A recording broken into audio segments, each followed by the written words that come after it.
Hoje é o Dia Internacional da Não Violência. E talvez, assim, a gente devesse falar sobre paz todos os dias. A gente devesse emitir uma mensagem de paz todos os dias, porque a violência, ela agraça esse país de norte a sul, de leste a oeste. A violência bate a nossa porta praticamente todos os dias. Nós vemos todo o tipo de violência. É a violência do trânsito. O Brasil é um país que tem, são mais de 50 mil mortos anualmente só no trânsito. O trânsito brasileiro mata mais do que uma guerra. Nós temos no Brasil a violência de assassinatos no Brasil, que chega a 50, 60 mil por ano. Quer dizer, se a gente pensar, juntar a violência do trânsito com a violência, praticada por homicidas, isso é de longe um número muito superior, talvez, do que o número de vítimas de todas as guerras em andamentos na atualidade. Fora os outros tipos de violência, aquela violência que não aparece nas estatísticas, porque quando a gente fala de índice de violência, só se contabiliza aqueles que morreram efetivamente, não se contabiliza aqueles que ficaram com sequela, aqueles que foram vítimas da violência, mas não morreram. E existem outros tipos de violência. Existem as pessoas que são vítimas da violência verbal também e de outros tipos de violência que não essas, de lesão corporal e de assassinatos. E ontem eu estava ouvindo no rádio hoje um caso em São Paulo de um menino de 12 anos que assassinou uma menina de 9 anos. Assim, são casos chocantes, são casos de pessoas, de pais que matam filhos, de filhos que matam pais. O número de assassinatos de mulheres e de violência contra mulheres parece que não para de crescer no país. Então, assim, explicar as causas de tanta violência não é fácil.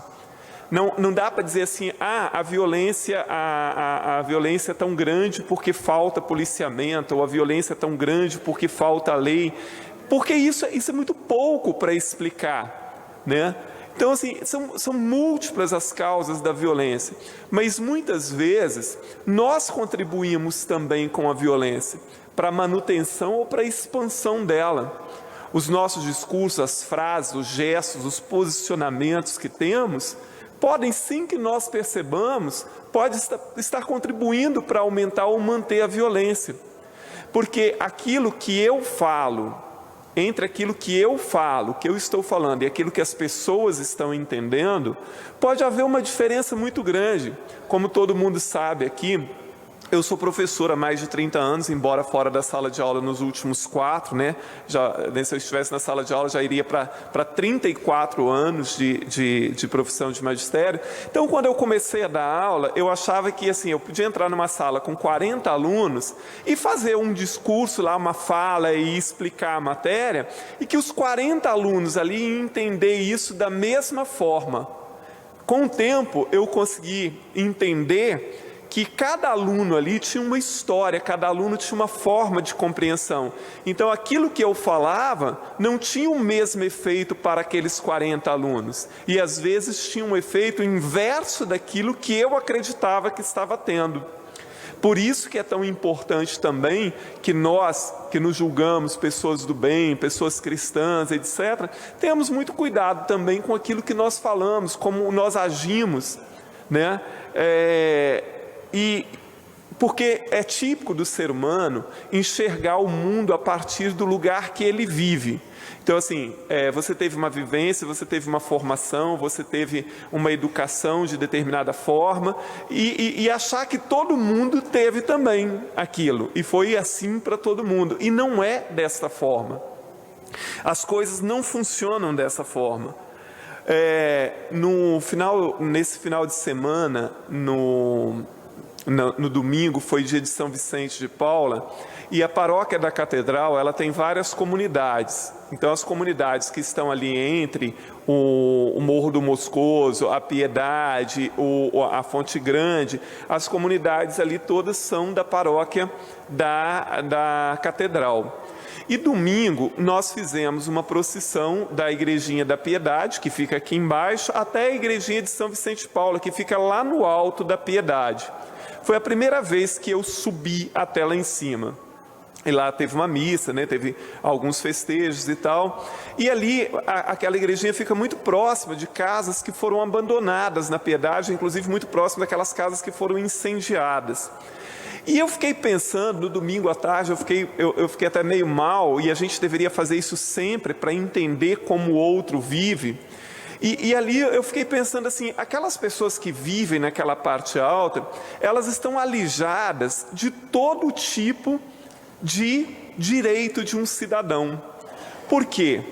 Ali não sobe carro, então, se uma pessoa precisa de qualquer coisa, ela tem que carregar nas costas, seja compra de supermercado, botija de gás, móveis, ou se a pessoa vai construir qualquer coisa, tudo tem que ser carregado, né, no lombo, porque não chega nada até lá em cima. Não tem posto de saúde lá em cima, não tem escola lá em cima. E os moradores me disseram que, ultimamente, nem agente de saúde vai lá. Então, eu visitei a casa de um senhor, que é avô até de um amigo meu, que tem 92 anos, e ele estava dizendo, se uma pessoa está doente, a pessoa tem que ser carregada nos braços até lá embaixo, porque não sobe, não vai maca lá em cima, não vai ambulância, porque não tem, né? E ali também não tem segurança nenhuma, porque foi instalado pelo governo um posto policial lá embaixo, no pé do morro, ali do lado da igrejinha de Nossa Senhora da Piedade, inclusive. Mas é lá embaixo, lá em cima não tem nada. Então, assim, me deu muita tristeza ver uma série de casas abandonadas, de moradores que foram expulsos de lá. Muitos moradores, para que suas casas não fossem ocupadas, destruíram as próprias casas para que elas não fossem invadidas. Então, assim, eu fico pensando como essas pessoas que são alijadas de todo o tipo de direito de cidadão, como elas enxergam o mundo? Como elas enxergam a realidade? E aí isso nos faz questionar e pensar sobre muitas coisas. E que a gente tem que entender, e que nós, principalmente que somos políticos e também de outros poderes, como o judiciário, etc., deveria constantemente ir às periferias. Deveria subir morro constantemente, prefeito, vereador, deputado, governador, presidente, juiz, desembargador, procurador, para entender como é a vida daqueles que estão alijados da cidadania. Como é a vida daqueles que estão alijados de qualquer tipo de direito. Como essas pessoas sofrem.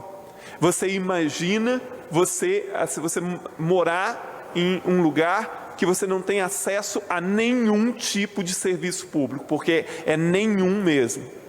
E eu aproveito aqui, inclusive, para falar sobre a questão de agentes de saúde, que a Prefeitura de Vitória tem a obrigação de enviar agentes de saúde para essas regiões. Os moradores disseram que, ultimamente, agentes de saúde não circulam naquelas áreas. Então, você imagina uma pessoa que tem um idoso em casa com 80, com 90 anos, que a pessoa já não consegue se locomover sozinha, como faz se a pessoa está num processo de tratamento ou precisa de algum tipo de atendimento, se não vai, porque deveria, na verdade, deveria nem ter aquilo que eu sempre preguei em termos de saúde. Nós precisamos ter médico de família, nós precisamos ter médicos de atendimento que visitem as casas, como acontece em muitos países. Isso seria fundamental, principalmente nessas áreas de morro, onde não tem acesso para carro. Então, assim, fica aqui algumas reflexões sobre essa situação. Nós precisamos enxergar as coisas sobre um outro prisma. E nós precisamos, hoje que é o Dia Internacional da Não Violência, nós precisamos estar constantemente fazendo, mesmo que às vezes seja difícil isso, mas a gente precisa ter e fazer, né, e externar tanto atitudes de paz como discursos de paz também, porque isso é fundamental, porque as formas de violência se espalham pela sociedade e nós precisamos contribuir para a redução disso. E eu estou dizendo de todo tipo de violência. Muito obrigado, presidente.